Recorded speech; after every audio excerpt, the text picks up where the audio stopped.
Hello, and welcome to today's video. Today, I wanted to talk about one of the single biggest hacks that I've found on my healing journey to help you regulate your nervous system. So if you're dealing with any kind of nervous system dysregulation, whether this is from a physical exposure like mold or something like benzodiazepines, or if this is from trauma or literally anything, whatever it is that's caused your nervous system dysregulation, this is my single biggest hack, my biggest tip and trick that is going to make this healing journey faster for you. It's really simple. I'm going to say it and you're going to think, oh, well, that sounds really obvious, but putting it into practice is challenging. So today I want to tell you what it is, but I also want to help you figure out how do we actually do this practically? Like, how do we actually step into this? So the trick, the hack is trust yourself.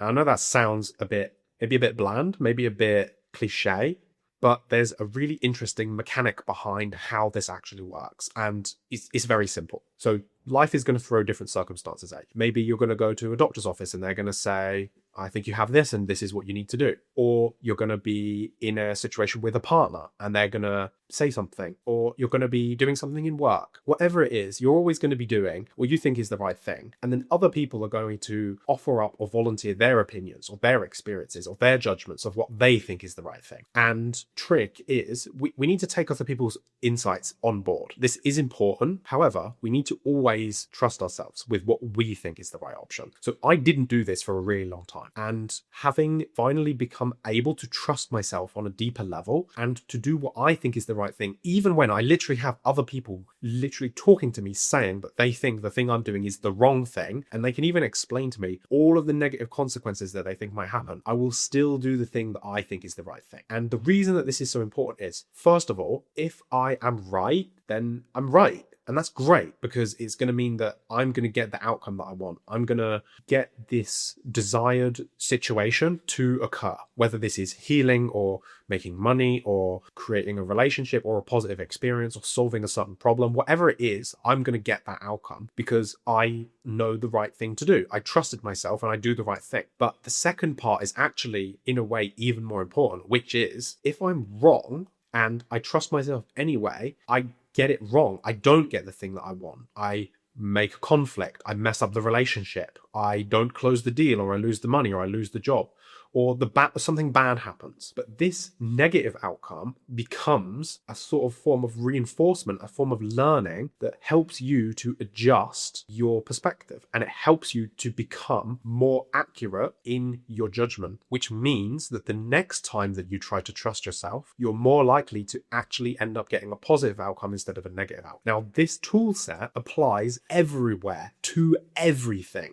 It's the fundamental toolkit that we use anytime our input or our decision-making process is required. And if you are in this world, you want something, you want healing, or you want more money, or you want a better relationship, you want symptoms to go away, you want something to be easier. Maybe it's more practical. Maybe you have so I'll give you like a practical example. I had a problem with my lawnmower and I needed to fix it. And we were looking at like 100 to 200 euros if we sent it out to get repaired. And I looked at it and I thought, I think I can fix this. And I tried and I did what I thought was the right thing and I fixed it. So not only did I save myself the money, which was great, obviously saving money is really nice, especially in the current economy, but what was even better for me was a little bit of reinforcement that I'm actually pretty good with my hands and I can figure things out, and I can look at an engine, or I can look at a problem, or I can look at something and I can figure out how to fix it. And imagine if every time you're presented with a problem, whether this is like a symptom in your body or a difficulty with your finances, maybe it's about saving or investing or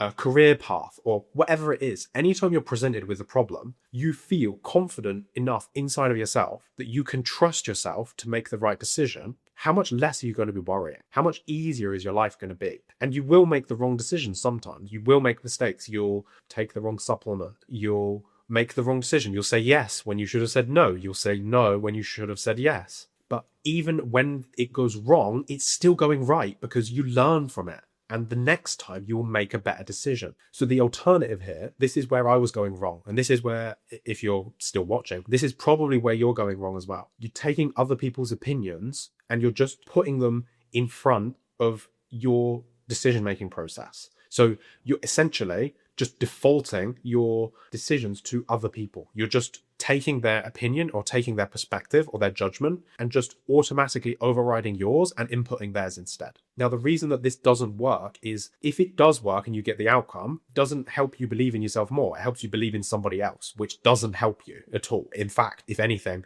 it's disempowering because it reinforces that you need other people to help you figure things out. And the worst part is if it goes wrong, you are now a genuine victim because something bad happened, but you didn't even decide that. Somebody else did. Someone outside of you did. So now you're essentially victimized by the whole circumstance.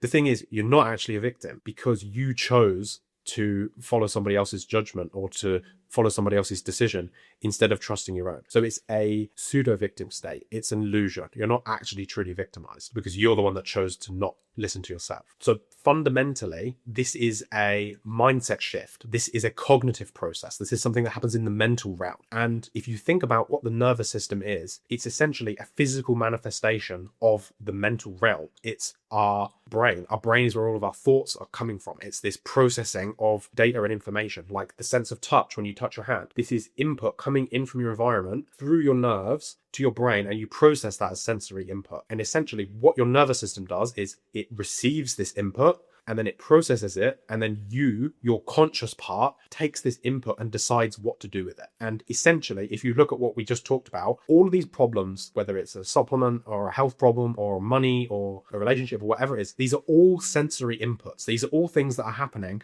Maybe it's a feeling that you feel inside of your body.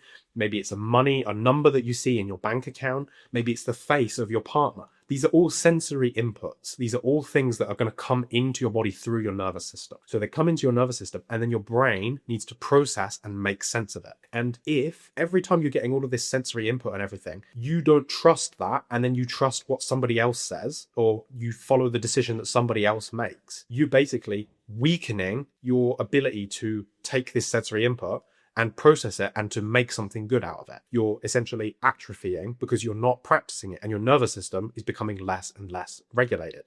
And when you do trust yourself, if it goes right, this is like a power workout for your nervous system. This is like, I am strong. I can perceive my environment around me and I can make it become what I want it to be. This is super healing for the nervous system. And when it goes wrong, we trust ourselves and it goes wrong, it is very jarring for the nervous system. It hurts, and the nervous system can become dysregulated from this. And this is why a lot of people will avoid doing this, because if they try to make a decision and they make the wrong decision, they feel it so deeply inside of themselves and it hurts so much that they're just trying to avoid it. But we needed to face it, because every time we get that and we feel that pain, we can use this as an opportunity to say, okay, I took all this sensory input and the decision that I made was a bad decision, and I'm going to change how I make decisions and make better decisions in the future. But too often what's happening, and this is what I did for a long time, is I made lots of bad decisions, and instead of changing the way that I make decisions, I would just trust other people's judgment instead of my own. So instead of trying to become a better thinker and a better person that can process this input from their environment better, I would just trust somebody else instead. I would get somebody else to process whatever's going on. But the thing is, they're never going to process it according to your needs and to your values as deeply as you will. So even if you follow somebody else's perspective, it still might not feel fulfilling. It still might not get you what you want, what you need. And in a way, they can never get you what you need, because what you really need on the deepest and most fundamental level is to be connected to yourself. And what I'm describing here is the ultimate disconnection.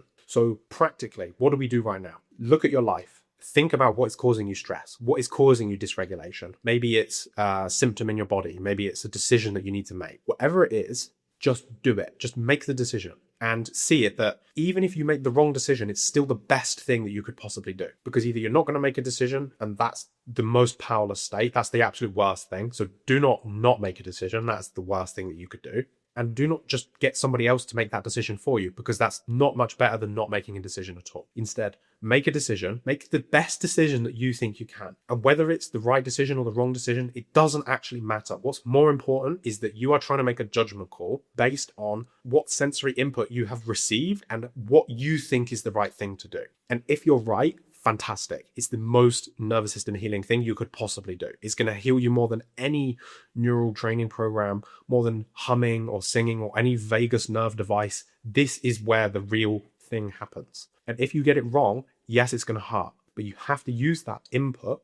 You have to use this feedback that you made the wrong decision or that you didn't follow the right course of action, and adjust it for next time. Try to do it differently next time. And if you keep practicing, you'll get better. This is what's really hard, is you have to do this badly for a long time before you get good at it. It took me, like, completely honestly, I've been working on this for like 5 years and I still don't trust myself all the time. I notice, like, especially in my relationship, I default to, when I have a problem, I ask my wife, what do you think? And then I often will just do what she says without thinking about it. And this is the absolute wrong thing to do. And I've been trying to work on this for 5 years. So I'm not saying this is an easy thing to do. This is something that takes a lot of time. This is a practice that we will continue to do indefinitely. But more than ever, I trust myself. My nervous system feels connected to me. I feel connected to myself. And my nervous system is more regulated than it has ever been. And I would say, of all of the different things I've done, all of the different therapies, psychedelics, I've done literally everything you could think of. The fundamental principle that shifts it is to trust yourself again. So hopefully this video has given you a little template, a guide of how to get started. If you feel like you need help with this, if you feel a bit stuck and you don't know